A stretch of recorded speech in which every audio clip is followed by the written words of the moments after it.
시간 다 함께 사도신경을 고백함으로 10월 14일 새벽 예배를 시작하겠습니다.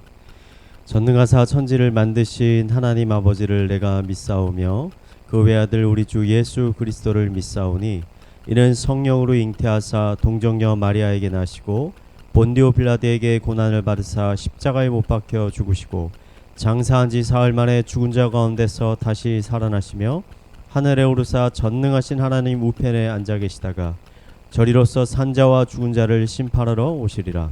성령을 믿사오며 거룩한 공예와 성도가 서로 교통하는 것과 죄를 사하여 주시는 것과 몸이 다시 사는 것과 영원히 사는 것을 믿사옵나이다. 아멘. 이 아침에 우리가 함께 나눌 말씀은 출애굽기 31장 1절에서 18절까지 말씀입니다. 우리 함께 읽겠습니다. 여호와께서 모세에게 말씀하여 이르시되 내가 유다 지파 훌의 손자요 우리의 아들인 부살레를 지명하여 부르고 하나님의 영을 그에게 충만하게 하여 지혜와 총명과 지식과 여러 재주로 정교한 일을 연구하여 금과 은과 노수로 만들게 하며 보석을 깎아 물리며 여러 가지 기술로 나무를 새겨 만들게 하리라.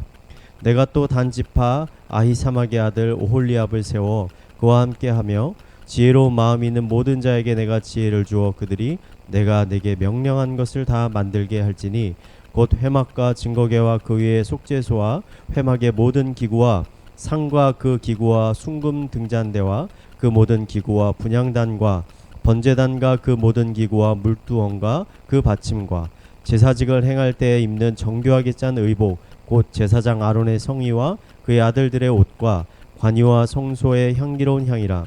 물은 내가 내게 명령한 대로 그들이 만들지니라. 여호와께서 모세에게 말씀하여 이르시되 너는 이스라엘 자손에게 말하여 이르기를 너희는 나의 안식일을 지키라. 이는 나와 너희 사이에 너희의 대대의 표징이니 나는 너희를 거룩하게 하는 여호와인 줄 너희가 알게 함이라. 너희는 안식일을 지킬지니 이는 너희에게 거룩한 날이 됨이니라. 그날을 더럽히는 자는 모두 죽일지며 그날에 일하는 자는 모두 그 백성 중에서 그 생명이 끊어지리라. 엿새 동안은 일할 것이나 일곱째 날은 큰 안식일이니 여호와께 거룩한 것이라. 안식일을 일하는 자는 누구든지 반드시 죽일지니라. 이같이 이스라엘 자손이 안식일을 지켜서 그것으로 대대로 영원한 언약을 삼을 것이니 이는 나와 이스라엘 자손 사이의 영원한 표징이며 나 여호와가 엿새 동안에 천지를 창조하고 일곱째 날에 일을 마치고 쉬었음이라 하라. 여호와께서 시내산 위에서 모세에게 이르시기를 마치신 때에 증거판 둘을 모세에게 주시니 이는 돌판이요 하나님이 친히 쓰신 것이더라. 아멘. 출애굽기 20장에서 10계명으로부터 시작된 율법은 오늘 출애굽기 31장에서 마무리가 됩니다. 하나님이 모세에게 전해주신 율법의 가장 마지막에는 안식일에 관한 율법이 기록되어 있습니다. 하나님은 백성들에게 안식일을 지키라 하시면서 안식일은 하나님과 백성들 사이의 표징, 영원한 표징이라고 말씀하셨습니다. 표징이라는 말은 겉으로 드러나는 특정한 증거, 특징이라는 의미입니다. 그렇다면 안식일은 하나님과 백성들 사이에 무엇을 나타내주는 증거일까요? 안식일은 이스라엘이 하나님의 거룩한 백성이 되고 하나님은 백성의 보호자요 왕이 되신다라는 것을 보여주는 중요한 증거였습니다. 그러므로 안식일을 잘 지킨다는 의미는 하나님과의 이런 관계를 소중히 여기고 계속 잘 지켜나가겠다는 것을 의미하고 반대로 안식일을 소홀히 여긴다라는 것은 더 이상 하나님을 나의 왕, 나의 주인으로 인정하지 않겠다는 의미인 것입니다. 이것을 우리가 부부관계로 생각해 보면 더 쉽게 이해할 수 있습니다. 부부마다 결혼기념일이 있는데 서로 사랑하는 부부라면 또 서로 사랑해서 결혼해서 이룬 가정을 소중하게 생각하는 부부라면 아마도 1년에 한 번 정도 있는 이 결혼 기념일을 그냥 넘어가지는 않을 것입니다. 그날이 되면 아마도 서로의 배우자에게 그동안 함께 해준 것에 대한 감사의 말을 전하고 또 분위기 좋은 곳에 가서 맛있게 식사를 하거나 또 서로에게 선물을 주지 않겠습니까? 이러한 의미에서 결혼기념일은 부부에게 있어 서로가 서로에 대한 헌신적인 삶을 살겠다라고 다시 한번 다짐하는 일종의 표징이 되는 날일 것입니다. 혹시 이 설교를 들으시는 분들 중에 결혼기념일을 그냥 평소처럼 아무것도 아닌 날처럼 그냥 지나쳐 보내고 계시는 분들이 계시다면 다시 한번 결혼식 때 서로에게 했던 그 약속과 다짐들을 떠올려 보시기 바랍니다. 그리고 돌아오는 기념일에는 서로의 배우자에게 감사의 말과 또 선물을 전달해 보시기 바랍니다. 분명 이러한 일들을 통해서 여러분의 가정에 더 큰 사랑과 기쁨이 넘쳐나게 될 것입니다. 그렇다면 안식일을 지키지 않으면 어떠한 일이 일어나게 되는 걸까요? 14절 말씀을 보면 하나님은 안식일을 잘 지키지 않는 사람들을 모두 죽이라라고 명령하셨습니다. 그럼 지금도 안식일을 제대로 지키지 않는 사람들은 죽게 되는 걸까요? 아닙니다. 우리가 살고 있는 이 신약 시대는 더 이상 구약 시대와 같이 안식일을 율법으로 지키지 않게 됐습니다. 안식일을 지키지 않는다고 해서 교회로부터 큰 징계를 받거나 아니면 하나님께 큰 벌을 받아서 길을 가다가 갑자기 교통사고를 당한다든지 집에 도둑이 된다든지 같은 끔찍한 일들이 벌어지지 않습니다. 그렇다면 안식일을 지키지 않으면 어떻게 되는 걸까요? 안식일을 지키지 않으면 하나님이 약속하신 풍성한 삶을 우리들은 살아갈 수 없게 됩니다. 우선 하나님이 안식일을 주실 때 하셨던 말씀들을 우리는 자세히 한번 살펴볼 필요가 있습니다. 17절 말씀을 보면 하나님은 6일 동안 세상을 창조하시고 일곱째 날에 안식을 취하셨다라고 말씀하십니다. 그래서 하나님은 그 일곱째 날을 안식하는 날로 삼으셨습니다. 우리는 이것을 일종의 창조의 원리로 이해할 필요가 있습니다.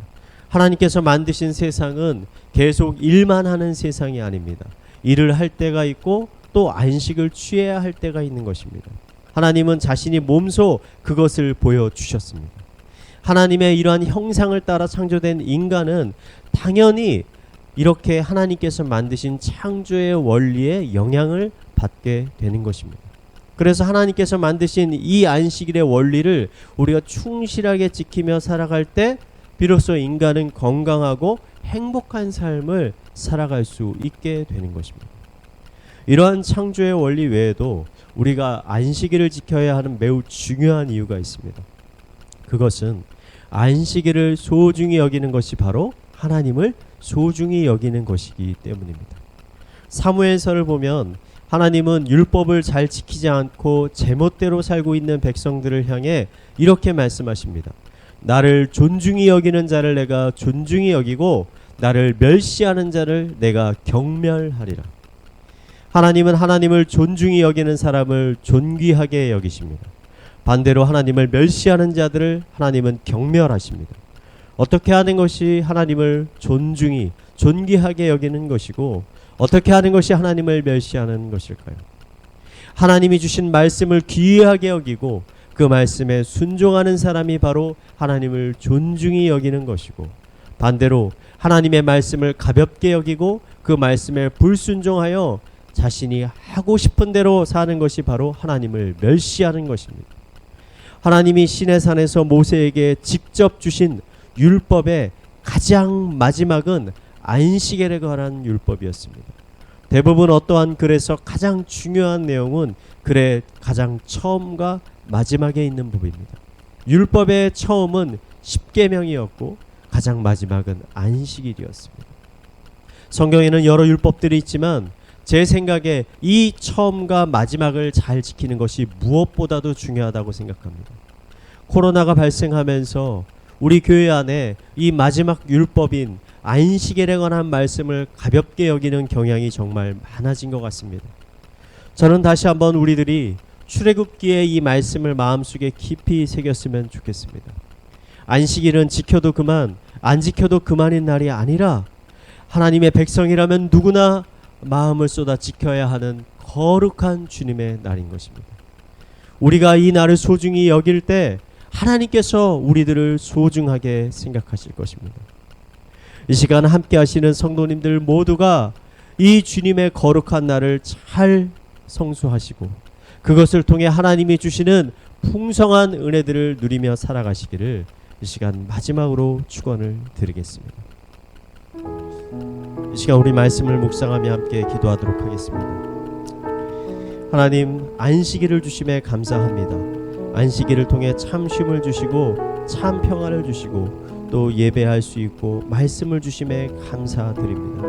안식일을 거룩하게 지키게 하여 주시고 안식일을 통해 한 주를 살아갈 수 있는 힘과 능력을 얻게 하여 주시옵소서.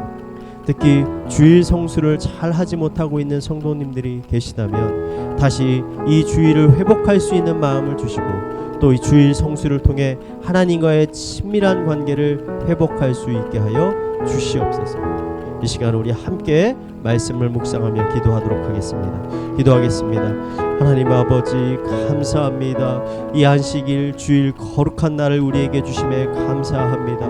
아버지 이 날에 하나님의 전에 나와 하나님을 더욱더 뜨겁게 찬양하고 예배할 수 있도록 인도하여 주시옵소서. 아버지 우리가 하나님 앞에 예배하며 나아갈 때 우리에게 더 큰 은혜를 부어주시고 우리가 하루하루를 살아갈 수 있는 힘과 능력을 얻을 수 있는 시간 될 수 있도록 주님께서 인도하여 주시옵소서. 안식 가운데 평안과 위로를 누리게 하시고 안식 가운데 하나님이 역사하심을 우리가 경험할 수 있도록 하여 주시고 안식 가운데 우리의 심령 가운데 성령의 충만함 부어지심이 무엇인지를 깨닫는 귀한 시간 될 수 있도록 인도하여 주시옵소서.